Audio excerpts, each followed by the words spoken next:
Gary Oliver ini pencipta lagu Celebrate Jesus Celebrate. Kita punya videonya ya, Soya. Wandi puterin dah, ini malam hari ya, supaya mereka ngerti. Kalau Anda dengerin dia nyanyi, wow, fantastis.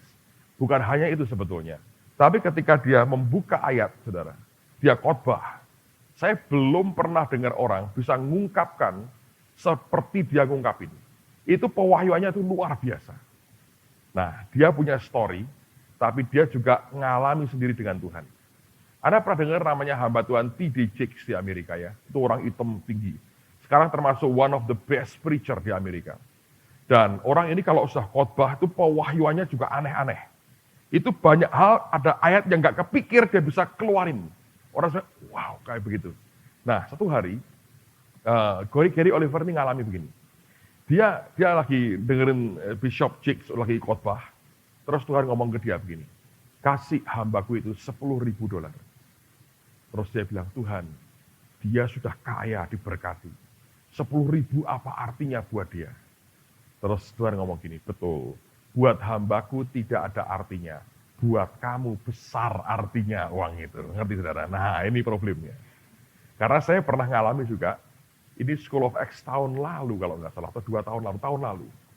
Siswa loh saudara. Pagi-pagi jam 6:30 ke rumah saya. Dia ajak suaminya. Datang, terus ketuk pintu saya bukain kaget loh. Kamu kenapa? Duduk di situ, dia bilang, Pak, saya ini diperintah Tuhan. Loh, diperintah Tuhan untuk apa? Dia keluarkan surat-suratnya dan kunci mobilnya. Ini mobil buat Bapak. Dia beri saya, memang bukan barang baru, Mazda yang 626, masih bagus saudara. Sampai sekarang saya masih pakai. Dia bilang, ini buat Bapak. Saya bilang, loh, buat apa? Saya bilang. Dia bilang, saya juga kayak begitu Pak, buat apa? Karena saya berkata gini, Tuhan hambamu sudah punya mobil bagus. Ini mobil nggak ada artinya buat dia. Tuhan jawabannya sama, buat dia nggak ada artinya. Buat kamu ada artinya mobil ini. 10 tahun mobil ini digantung saudara. Ngerti? Sama yang punya pertama, ini digantung mobilnya. Tidak boleh napak tanah, jadi melayang di atas. Dilepasin bannya digantung. Terus dia beli, baru 3 bulan, waduh dia sayang-sayang. Nah kalau sudah barang disayang-sayang, sudah jadi Benyamin dan Yusufnya sekaligus. Ya, Tuhan berkata, yang itu aku mau. Kasihkannya ke siapa? Anehnya gini, dia bilang, loh Tuhan, kan mestinya banyak hambamu yang lain yang membutuhkan. Ya tak? Ngerti ya? Mestinya kan saya sudah punya, saya ada 2 tuh waktu itu saudara. Dan dia bilang, ini kan hambamu sudah pun diberkati, mobilnya sudah 2, ini mobil nggak ada artinya buat dia. Tapi ini ya, Anda harus ngerti Tuhan. Yang diberi 5 jadi 10, diberi 2 jadi 4, diberi 1 tinggal tetap 1. Yang 1 diberikan ke yang 4, yang ke 10. 10. Jadi kalau Anda makin dipercayai, itu makin ditambahi. Makin tidak ada, yang ada padamu akan diambil. Nah itu hukum keadilan Tuhan namanya itu saudara. Jangan sakit hati. Tuhan begitu. Sesuka Tuhan nggak adil Pak. Jangan pernah bilang dia tidak adil. Dia itu patokan segala-galanya. Semau-maunya dia. Ngerti saudara? Nah itu saya beritahu ya, itu hukumnya Tuhan begitu. Nah kalau kita kan keliru. Lihat, banyak orang kan gini struggle-nya. Wah ini perpuluhan, gerejaku sudah kaya. Yang di desa itu banyak orang miskin. Mari saya bagi ke mereka saja. Engkau sudah bertindak sebagai Tuhan. Kecuali Tuhan perintah engkau. Jangan buat itu saudara. Sebab perpuluhan itu haknya dia. Tapi engkau curangnya begini. Ya aku akan berikan ke hamba-hamba Tuhan desa. Boleh. Tapi kamu kebaktian dong di desa itu. Terima makan dari si pendeta itu. Karena kita berkata, kembalikan perpuluhan supaya ada persediaan makan di rumah Tuhan. Rumahku katanya. Jadi kalau engkau mengembalikan perpuluhannya kemana, makanlah secara rohani dari tempat itu. Tapi engkau tidak mau. Engkau makan di tempat yang kaya itu. Nikmati, engkau diberkati, terus berkat materinya berikan ke orang lain. Sama dengan ngerampok. Right? Etika secara rohaninya tidak benar. Yang kedua, ini nyimpang sedikit ya. Orang ributin perpuluhan ke gereja lokal atau dibagi-bagi Pak. Sebetulnya karena kikir. Tidak mau memberi lebih dari 10%. Ngerti? Sederhana sebetulnya. Kalau Anda mau save, hatimu baik ya, Anda di gereja mana? Di gereja A misalnya. Anda kan makan rohani di situ. Tiap hari makanan pendetanya mesti memberi Anda makan. Kembalikan perpuluhan ke gereja itu, that's it. Pak, desa-desa membutuhkan, ambil lagi 20% dari income-mu. Bagikan ke mereka. Lah sayang Pak. Nah, itu masalahnya. Saudara tidak mau korban lebih dari 10%. Padahal kalau kau kembalikan 10% itu belum memberi tuh. Baru mengembalikan miliknya Tuhan. Nanti tambahannya itu kau memberi, itu taburanmu.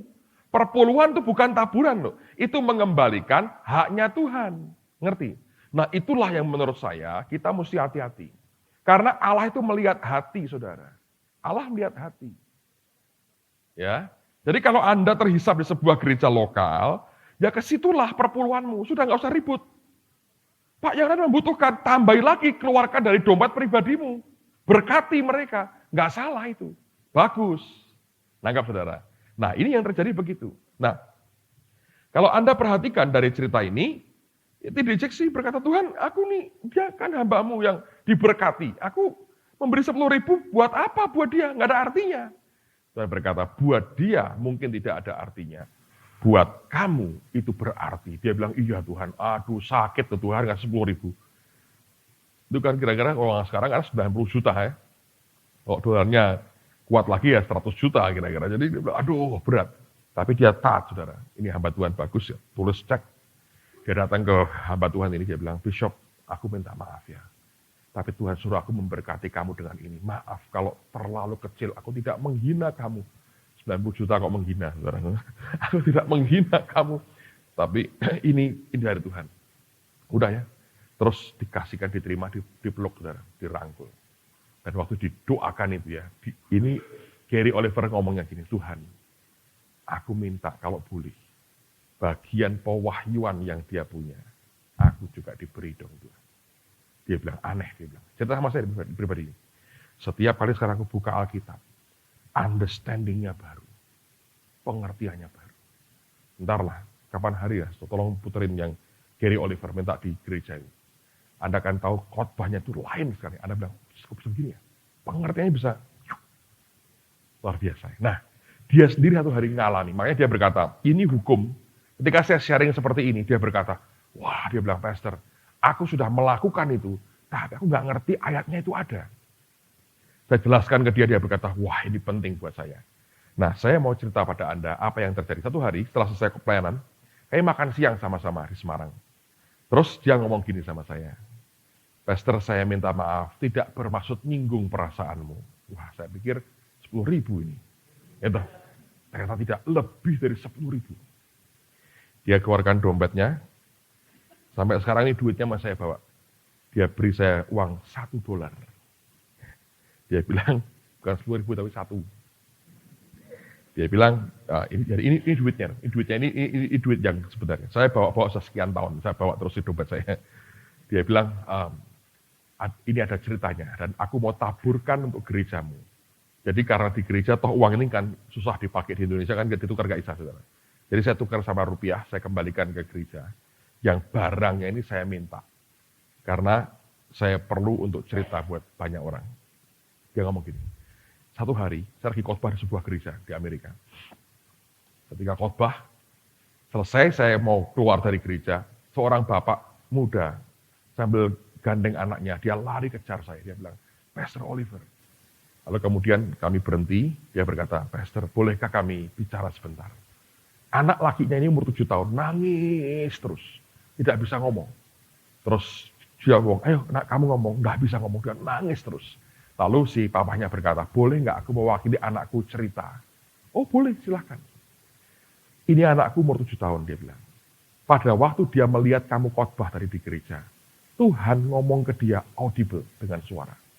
Dia berkata begini, kamu mau satu hari aku pakai kamu kayak Gary? Dia bilang, mau Tuhan. Anak kecil 7 tahun, dengar suara Tuhan. Dia bilang, mau Tuhan. Kalau mau, beri persembahan dari uang yang ada padamu, kasihkan dia. Dan dia punya uang $1 ini. Ini uang ini juga. Dia nangis dengar Tuhan ngomong. Tuhan bilang, nanti kalau kamu kasihin dia uangmu itu, minta dia berdoa buat kamu. Nanti kamu akan aku pakai seperti dia. Yang ngomong ke papanya nggak tahan, karena pertama kali kalau dengar Tuhan ngomong kan nggak tahan hatimu ya. Nggak tahan nangis. Jadi ini Gary Oliver megang uang ini dengan bengong. Terus dia doakan itu anak, dia nggak tahan. Ini orangnya kan juga orang seni ya, wah nggak tahan dia. Terus dia pergi. Ini uang di dompet dia beberapa minggu. Waktu di gereja lihat anak-anak begitu berapi-api dalam Tuhan, Roh Kudus berkata, taburkan aja ke gereja ini, supaya anak itu bisa berapi-api kayak anak-anak ini. Jadi dia bilang, Pastor, tolong terima ini duit $1. Bukan menghina, tapi dia bilang, ini dari anak yang itu. Karena saya nggak tahu tak pakai untuk apa. Mau beli barang nggak tega, saya pakai belanja uang ini. Saya bilang, udahlah, pakai buat saya, tidak akan saya pakai juga kemana-mana. Indonesia tidak terima US dollar, saya berkata. Dan ini uang sudah kumal begini, nggak ada orang mau tukar dengan uang begini. Tapi nilai uang ini adalah nilai rohani, saudara. Ngerti? Anak umur 7 tahun, diajari Tuhan bagaimana memberi. Dan ternyata uang, saluran rohani yang luar biasa. Amen. Nah, lihat lagi beberapa ayat firman Tuhan.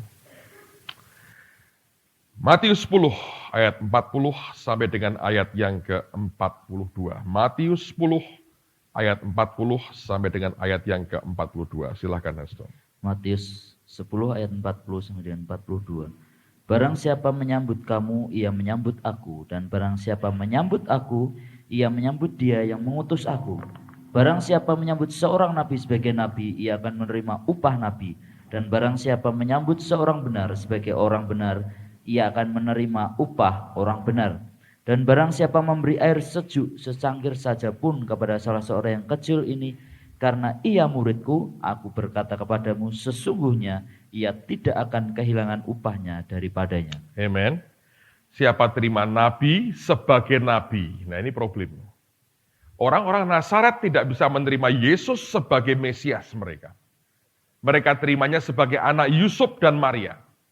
Akibatnya kita berkata, Yesus tidak bisa melakukan mujizat di sana. Dia hanya menyembuhkan beberapa orang sakit. Kenapa? Kita berkata, Yesus tidak bisa. Ada yang membelenggu kuasanya, tanda petik. Kenapa? Karena mereka tidak menerima Yesus sebagai Mesias, sebagai Tuhan. Tapi diterima sebagai anak Yusuf dan Maria. Nah, orang yang terima nabi sebagai nabi, dia akan terima upah nabi. Nah, di sini Anda mesti hati-hati. Karena ketika Anda berhubungan dengan banyak orang, hati kita bisa distrak, bisa kacau. Ya. Dan kekacauan hati kita, itu bisa merugikan banyak dalam kehidupan kita. Ini saya baru alami kemarin sore, pulang dari tempat ini. Sore-sore saya ditelepon oleh Ibu Iin Cipto, anaknya Pak Yusak Cipto. Tak ceritain. Dia ngomong begini, Pak, saya mau sharing sebentar. Oh ya, silahkan. Saya kan termasuk penasihat di ministrinya. Dia melayani di Yayasan Mahanaim, itu melayani 3.000 pemulung di Jakarta dan sekitarnya. Kalau Anda ngikutin dia, Anda harus tahan di tempat sampah. Itu di Bandar Gebang itu ya. Wah, itu kalau sudah itu tempatnya lalat. Wah, Anda bisa dikerumuni lalat, bisa habis dimakan lalat di situ. Tempat sampah tumpuan, tapi banyak stafnya tinggal di situ. Nah, tapi ini orang menurut saya dipakai Tuhan luar biasa lah. Ministry itu menghabiskan budget besar sekali, karena itu nyekolahin anak, segala macam. Sekarang dia sudah punya sekolah. Hebat, luar biasa. Dan setiap bulan itu ya minimal bisa 100 juta itu kebutuhannya untuk operasionalnya dia. Wah, saya bilang gede sekali. Tapi dia nggak punya sponsor, dari waktu ke waktu Tuhan kirim orang-orang untuk memberkati dia. Dan selama sekian tahun tidak pernah putus, selalu Tuhan sediakan dananya. Hebat. Karena kalau kumpul dengan orang-orang seperti ini diberkati sekali. Nah, dia cerita, dan orangnya rendah hati dan mau cerita terbuka dengan saya. Nanti saya sampaikan kepada Anda untuk kita belajar dari hidupnya hamba Tuhan ini. Kelak Ibu Iin akan ngajar di tempat ini ya, bulan Juni atau Juli ya. Bulan depan lah, menurut saya, bulan depan ya. Ibu Iin akan ngajar seminggu di tengah-tengah kita. Nah, gini saudara, dia tuh ngomong gini, Pak, saya ini terus terang ya. Ketika saya John Avans ini datang ke Jakarta, hati saya tuh siap. Nah, ini gara-garanya tahu. Karena ada orang ngomong sama saya begini, loh yang didoakan kok cuma yang ngasih Benyaminnya. Padahal di Jakarta kan saya mendampingi. Hari kedua semua diurapi. Itu bukan orang yang memberi itu, semua diurapi. Jadi itu omongan nggak tahu dari mana, tapi nyampe ke kita. Anda mesti hati-hati ya, tidak semua perkataan, sekalipun dari anak Tuhan itu bisa membangun manusia roh kita. Nah orang kalau dengar begitu, dia kan tidak hadir. Itu langsung, aduh, iya ya. Jadi yang punya duit aja dong yang diurusin. Nah mikirnya begitu kan. Wahnya sudah siap dengar kasetnya dengan sikap hati yang sudah negatif. Tapi bagusnya gini, kalau orang lain dengar gitu terus ngomong, wah gitu, ya, wah saya nggak terima ini begini, ribut. Nah, saya berkata hati-hati. Kalau ada yang Anda belum bisa mengerti atau Anda siap, jangan datang ke orangnya atau ke orang lain frontal Anda ngomong. Kalau saudara ternyata salah di depan Tuhan, mesti bayar harganya. Apalagi Anda jamah hamba Tuhan. Tapi orang ini saya belajar, ini saya belajar dewasa. Dia ngerti apa yang harus dia buat. Ketika sudah kacau balau hatinya, kok begini, kok begitu, kok begini, kok begitu, dia datang ke Tuhan. Bahkan tidak telepon papahnya. Ya, musuhnya tidak telepon papahnya. Ya, datang ke Tuhan, tanya. Ya, komplain. Ya, Tuhan, hambamu kok begini. Dan dia cerita sama saya pribadi, dia berkata apa? Saya diberi penglihatan. Menarik sekali. Dalam penglihatan itu saya melihat di surga itu banyak gudang, macam-macam. Yang dilihat beberapa, ada satu gudang, isinya apa? Organ tubuh manusia. Jadi macam-macam itu, karena kalau butuh apa tuh di surga ada tempatnya, nyimpen itu saudara rupanya. Lalu rupanya, tiap gudang itu ada yang jaga, ada yang jaga untuk distribusi. Ngerti saudara? Secara alam rohani ini ya, distribusi. Terus jadi bawa Tuhan lihat, itu ada gudang, isinya kekayaan. Ada beberapa orang juga yang tugasnya mendistribusi. Yang paling kelihatan jelas buat dia. Satu di antaranya, Jonavan sini. Loh, kaget ya. Wah, gawat ini. Orang ini yang distribusi. Wah, lah kalau aku ngantemin ini, makanya berkatku seret ini. Berat ini, dia bilang. Terus dia bilang, Tuhan, orang antri. Loh, kok dia Tuhan? Iya. Dan Tuhan ngomong gini. Dia berhak, ya, sesuai dengan firmanku, menetapkan syarat apapun untuk orang terima dari apa yang aku sudah percayakan lewat hidupnya. Karena aku sudah beri dia kuasa, otoritas, itu haknya dia untuk menetapkan syaratnya sesuai dengan firman. Kalau kamu percaya, kamu lakukan, kamu akan terima distribusinya. Karena bukan dia yang memberi, dia hanya nyalurin, tapi semua dari Tuhan diajari. Entah berupa pengurapan, entah apa, kamu akan terima itu.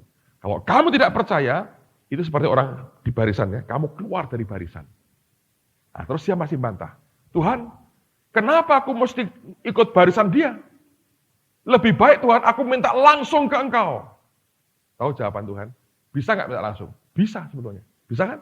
Langsung ke Tuhan? Bisa kan? Bisa, memang bisa.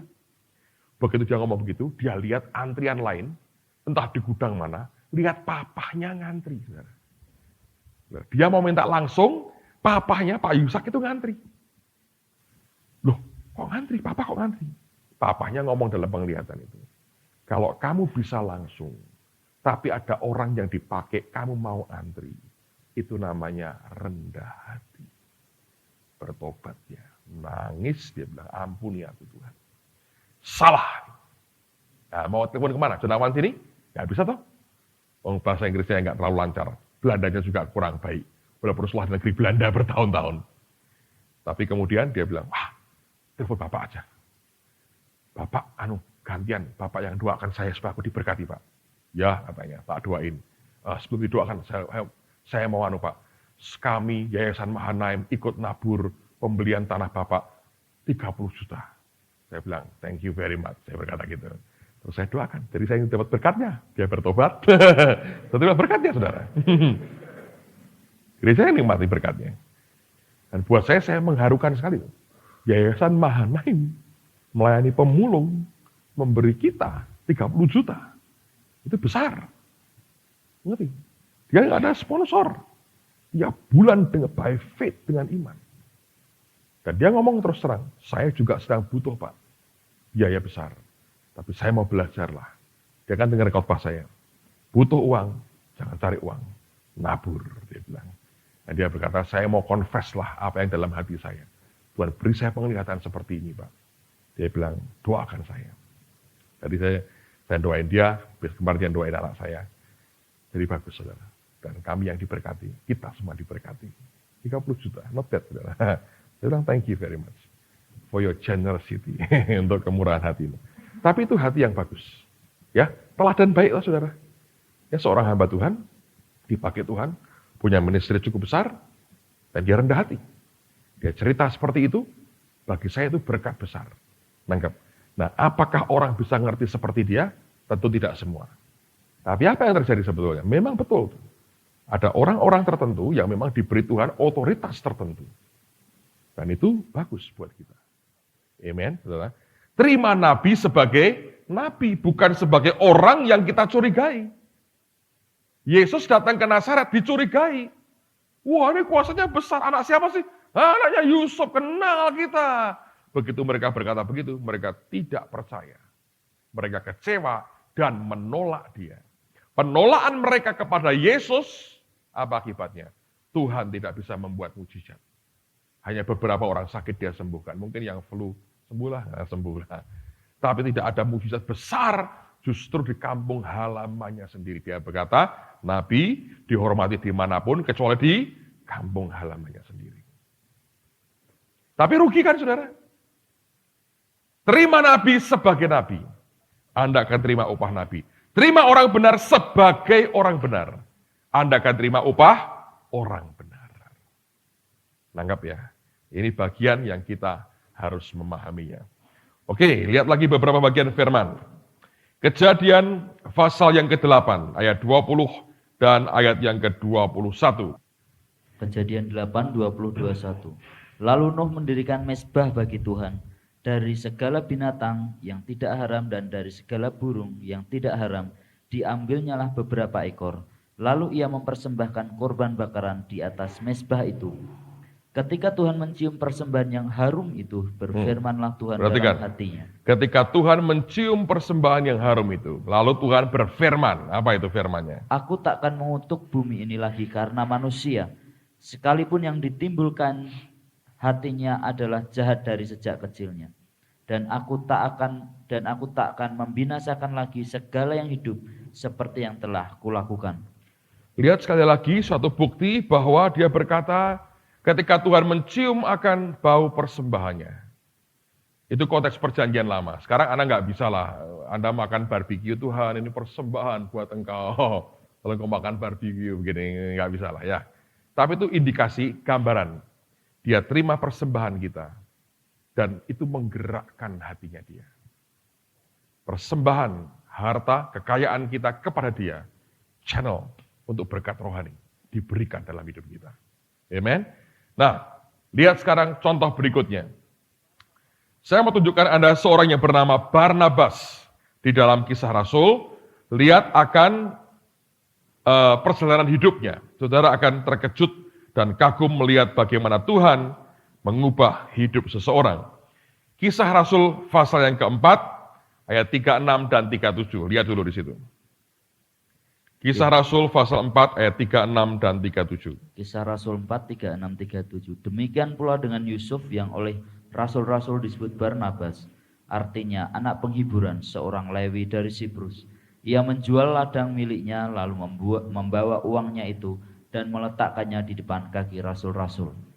Perhatikan ya, Alkitab berkata, ada orang bernama Barnabas. Pada waktu itu dia belum rasul. Dia menjual ladang miliknya. Nah, Alkitabiah ya. Gereja terima banyak sertifikat ini juga Alkitabiah. Orang menjual ladang miliknya, tanahnya, dan menyerahkan hasilnya di depan kaki siapa? Para rasul. Terusin, pasal 11 ayat 22 dan 23. Maka sampailah kabar tentang mereka itu kepada jemaat di Yerusalem.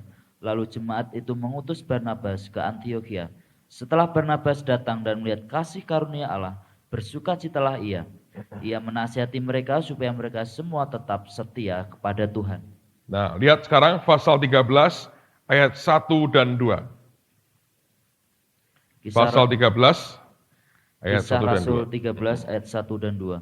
Pada waktu itu dalam jemaat di Antiokhia ada beberapa nabi dan pengajar, yaitu Barnabas dan Simeon yang disebut Niger, dan Lukius orang Kirene, dan Menahem yang diasuh bersama dengan raja wilayah Herodes, dan Saulus. Kalau Anda perhatikan ya, ini luar biasa. Bahwa ketika awalnya Barnabas ini menjual tanahnya, diberikan di depan kaki Rasul. Sekian waktu kemudian, dia sendiri jadi seorang Rasul. Ngerti tidak? Jadi itu ada keterkaitannya. Saya pernah ceritakan kepada saudara toh, apa yang saya alami beberapa dari akhir tahun lalu.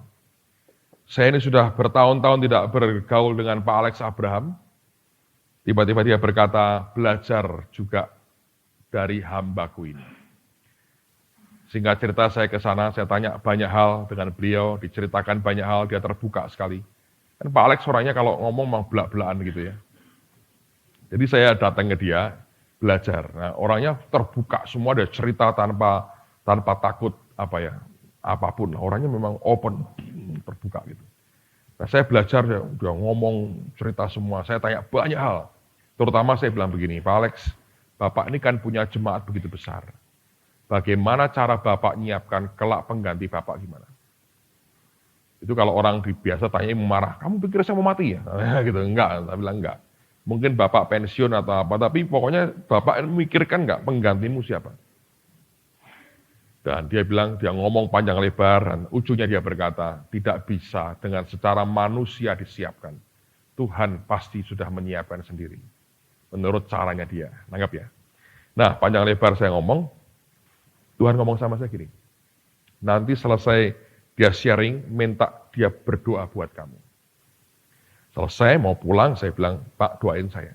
Dia bilang, enggak mau, kamu doakan saya dulu. Saya doain dia, terus dia ganti doain saya. Saya pernah cerita, tuh, kayak barang dimasukkan di badan saya 3 kali sudah, di bagian belakang ini. Jelas. Saya berkata berkali-kali bahwa pengurapan Tuhan itu, hadirat itu bisa tangible. Bisa dirasakan ke fisik. Kalau Anda makin bergaul dengan dia, nanti Anda bisa ngerasain fisikmu itu kehadirannya. Itu kayak barang masuk 3 di badan saya. 3 kali. Saya bingung, wah apa ini? Waktu itu belum tahu soal bangun gereja, belum sama sekali, nggak ada pikiran itu. Yang ngerti bahwa ada pergumulan, tapi tidak sama sekali ngerti bahwa setahun kemudian atau setengah tahun kemudian, nggak ada bahkan, Tuhan akan suruh saya untuk beli tanah dan bangun gereja. Waktu pulang, dia ngomong sama saya, taburi. Nah, bukannya didoakan, dia bilang, taburi. Itu buat Pak Alex kan hal yang baru ya. Tapi sejak saat itu, saudara, ini yang terjadi. Saya dalam hati sudah bertanya, ini kok Tuhan suruh saya ke sini ya? Ini arahnya apa? Yang saya tahu kan beliau ini punya beberapa hal. Soal gereja jadi gede, karunia imannya luar biasa. Ini ada apa sih? Kok tiba-tiba kok beloknya belok ke Pak Alex? Itu kan nggak make sense itu. Dari biasanya begini, kan aneh. Nah, saya pernah ngalami sekali dengan Betani Semarang. Tuhan berkata gini, berkati Betani Semarang. Pas kita nggak punya apa-apa. Saya masih ingat saya ambil semua uang gereja. Tak bawa ke Pak Sebaja, gembalanya itu. Masih jabutin gigi orang itu pada waktu itu. Dia bilang, siapa yang sakit gigi? Nggak ada Pak Sebaja. Saya berkata, kami pokoknya mau ambil bagian untuk pembangunan Betani Semarang. Lagi bangun waktu itu mereka. Saya berikan duitnya. Itu uang semua dari kas gereja. Kasihkan semua. Nggak sampai setahun, saudara. Kami dapat gedung yang sekarang ini. Kira-kira kan auditoriumnya kan mirip sama lah kurang lebih. Jemaat mungkin kira-kira hampir sama sekarang. Jadi pada waktu itu kami berat kondisinya. Pagi cuma 25 orang. Jadi apa yang mereka punya waktu itu, saya nikmati. Nah saya berkata, loh ini kok aneh. Ini tapi bukan ke Betani Semarang kali ini, suruh ke Pak Alex. Surabaya. Saya bilang, waduh ini ada apa sebetulnya? Itu pertanyaan besar di hati karena begini, kalau Anda kenal dengan Tuhan, tidak ada sesuatu apapun yang dia lakukan yang tidak punya arah. Mesti ada arahnya, saudara. Nah, sekalipun, ini Anda mesti ngerti. Alkitab berkata, firman-Mu itu pelita buat kakiku, terang bagi jalanku. Zaman dulu ya, Orang kalau pergi malam hari, nggak punya obor atau apa, itu bisa juga mereka pakai seperti sepatu khusus, yang di ujungnya itu ada seperti sumbunya, mereka kasih api kecil. Itu hanya cukup untuk selangkah, ngerti? Jadi kalau Anda berdiri, yang kelihatan cuma langkah di depan, kalau terlalu gede membakar jubahnya. Kecil aja, selangkah. Anda melangkah, langkah berikutnya terbuka. Anda melangkah lagi, terbuka. Jadi jalan pelan-pelan, tapi Anda bisa gerak terus dengan Tuhan. Nah, Tuhan kalau kerja begini, dia buat kita ngerti selangkah, selangkah, selangkah. Ada kalanya dia buka pengertiannya, akan seperti ini. Tapi seringkali langkah demi langkah. Nah, itu perlu iman, saudara. Perlu ketaatan untuk melakukan yang dia perintahkan. Saya bingung, ini kaitannya apa? Kenapa mesti memberkati dia? Kenapa mesti kita didoakan dia? Hubungannya apa? Ketika kebutuhan gereja makin mendesak. Tapi yang terjadi begini sih, pada saat saya kerjakan itu jumlah jemaat itu gedung itu padatnya cepat. Padat. Di belakang ada pintu kaca ya, partisi itu, harus dibuka sekarang. Sampai keluar. Samping sudah mulai penuh. Itu cepat sekali. Saya bilang, ini ada apa sebetulnya? Nah, ketika kebutuhan gereja makin mendesak, kita berdoa, Tuhan bicara itu di mobil, mulai melangkah. Langsung saya ngerti, ini pasti berkaitan dengan yang Tuhan mau sekarang. Tapi itu sudah dikerjakan dulu. Pertanyaan besar ini terjawab, saudara. Oh, ngerti saya. Nah, kalau Anda ingin proyek besar seperti itu, saudara secara hati perlu punya connect dengan orang yang sudah melewati masa itu. Ngerti? Kekayaan rohaninya dia melewati masa bangun gede dengan dana besar, Anda butuhkan. Ya, terus terang begini, Anda butuh kira-kira mungkin 30-50 miliar, jangan belajar dengan orang yang tiap tahunnya hanya 2-3 juta. Anda nggak bisa belajar apa-apa. Karena ini kan jumlah angka yang gede sekali. Tuhan rupanya ngerti, kamu tidak bisa sendiri. Kamu mesti rendah hati, belajar lewat dari orang lain. Masuk situ, saudara. Anehnya saya berkata, semuanya jalan dengan cepat. Dari pengen bangun 5.000, dia yang buat 12.000. Saya telepon ke Pak Yusak, dia bilang, jangan ditolak dulu. Saya bilang, ini aneh jawabannya. Belakangan saya makin ngerti, ini memang yang Tuhan mau. Karena memang dari jemaat mulai ngomong, Pak, betul Pak, jangan 5.000. Jangan 5.000. Nanti terlalu cepat penuh lagi, kita ribut lagi, bangun lagi. Sudahlah, sikat sekalian. Ada waktu beberapa saat. Tapi saya belajar ya, ini memang Tuhan itu luar biasa.